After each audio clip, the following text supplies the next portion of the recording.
함으로써 그 해경이나 그 구조대원들이 더욱 그래서 단 한 명도 구하지 못했습니다. 분발해서 활동을 한 건 사실입니다. 예, 단 한 명도 구조를 못했습니다. 그거는 결과적으로 수색이 19일 날 이루어졌습니다. 결과적으로는 예, 잘못되었습니다. 실패한 겁니다. 윤민복 수석님, 네. 도의적, 정치적 무한 책임 지시는 거죠? 도의적 법률적 책임도 있습니다. 정부 조직 개편을 바꾼 지 1년 반 만에 지금 원점에서 재검토하고 있잖아요. 그리고 관련 법규와 매뉴얼이 안 맞아서 충돌이 일어나고 있습니다. 그 책임이 윤민봉 수석한테 있다고 보는데 어떻게 생각하십니까? 일부 책임을 변명하지 않겠습니다. 재난안전관리법하고 지금 청와대 매뉴얼하고 충돌이 있죠. 재난안전 및 관리기본법은 그 당시 정부 조직법에서 건드리지는 않았습니다. 네. 네.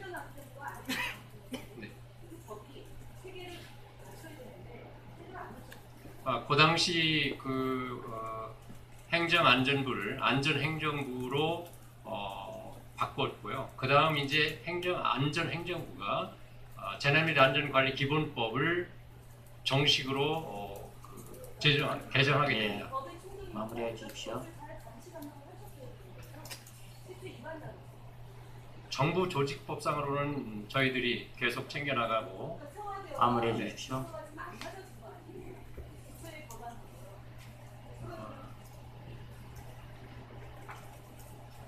네, 이번에는 신의진 위원께서 질의하시겠습니다. 네. 국가안보실장님께 여쭙겠습니다. 예. 우리가 이제 흔히 제4고 산업 초기에 일어나서 그냥 초동 대업이 좀 유입했다는 얘기를 여러 번 지적을 하고 있지만 정말 안타까운 것이 우리가 이제 이 골든 타임이라고 부르는 시간에 해경은 사실 어떻게 보면은 구조를 할 수 있는 그런 인력이나 이런 것들이 많이 부족했다는 거 아마 아셨을 겁니다.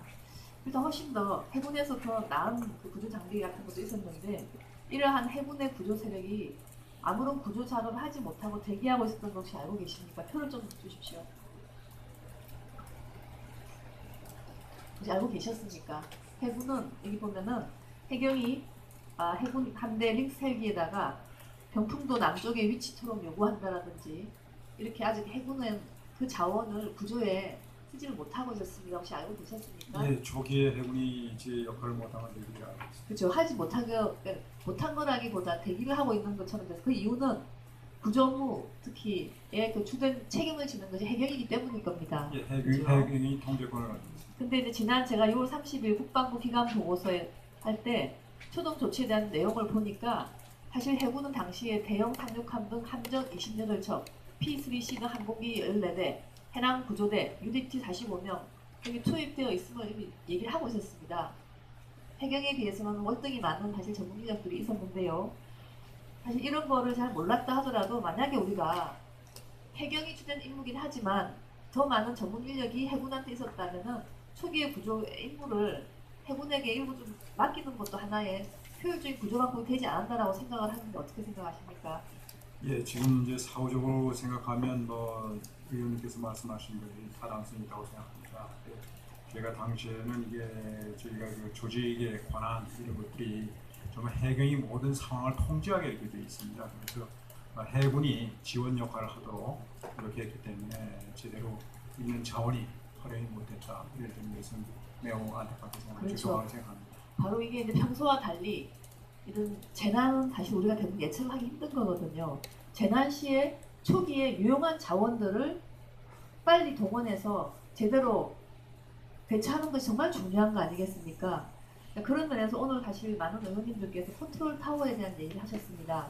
이것이 어떻게 보면 전체 국가를 다 컨트롤 타워 하는 것도 있지만 저는 약간 미세한 레벨에서 컨트롤 타워에 대한 생각도 해볼 수밖에 없는 게 해경과 해군의 문제도 한 개 예를 들지만 또 하나의 제가 사실 저는 사실 심리 지원에 굉장히 많은 또 관심도 있고 해서 현장에 내려가 봤었습니다. 그랬더니 안산에 여러분 아시다시피 이제 이번 사건은 몸도 많이 다쳤고 했지만 살아남은 자의 어떤 심리적 고통, 트라우마에 대한 얘기가 많이 들으셨을 겁니다.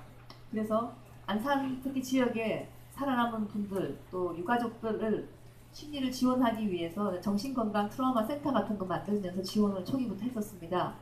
이때 당시에 저희가 이제 회의를 가보면요, 보건복지부 외에 경기도도 와 있고 경기청도 와 있고 그다음에 오늘 여성가족부도 와 있고 정말로 많은 심리 지원의 리소스를 가진 부서들이 다 와 있었습니다.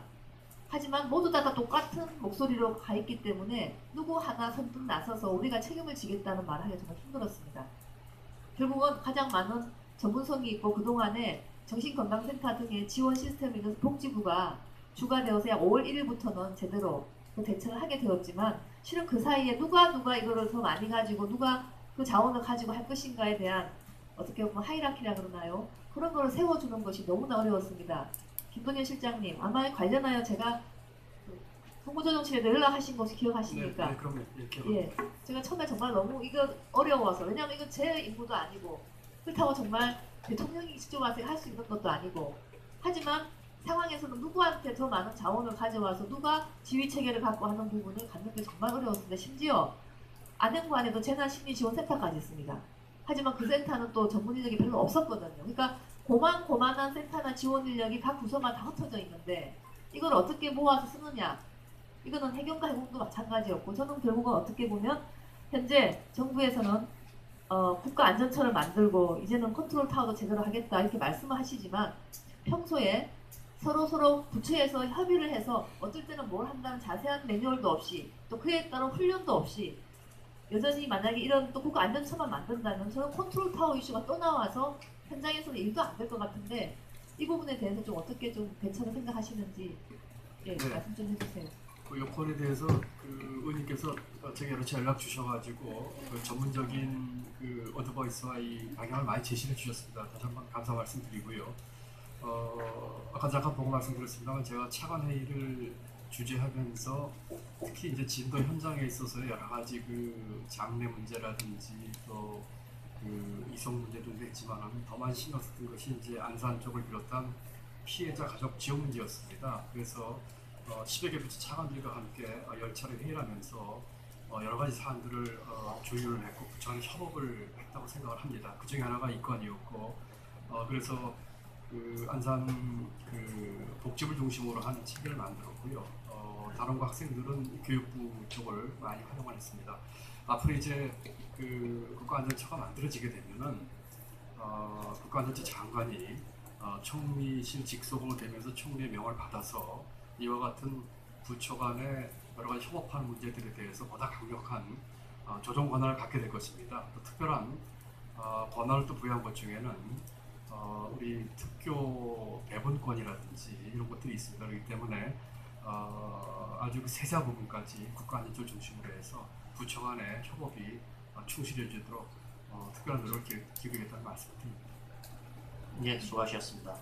신리진 의원께서 문제 제기한 부분은 해경과 해군 간의 지휘체계, 현장 지휘체계를 어떻게 할 것이냐, 투톱으로 갈 수는 없는 상황이고 누군가가 지휘를 해야 될 텐데 그 최종 책임을 누가 권한을 가질 것이냐 라는 문제입니다. 육상사고는 전혀 다릅니다. 해난사고는 그렇습니다. 네. 수심이 얕을 수도 있지만은 심해로 들어갈 수도 있는데 과연 그런 경우에 어떻게 할 것이냐, 해경이 능력을 가지고 있냐, 해군이 능력을 가지고 있냐, 네, 굉장히 이런 부분들이 복잡하게 얽혀 있는 상황이고, 그래서 그런 점에 관해서 해군과 해경 간의 지휘체계 문제를 실천적으로 고민을 해야 된다, 이 말씀입니다. 네, 알겠습니다. 이용하도록 하겠습니다.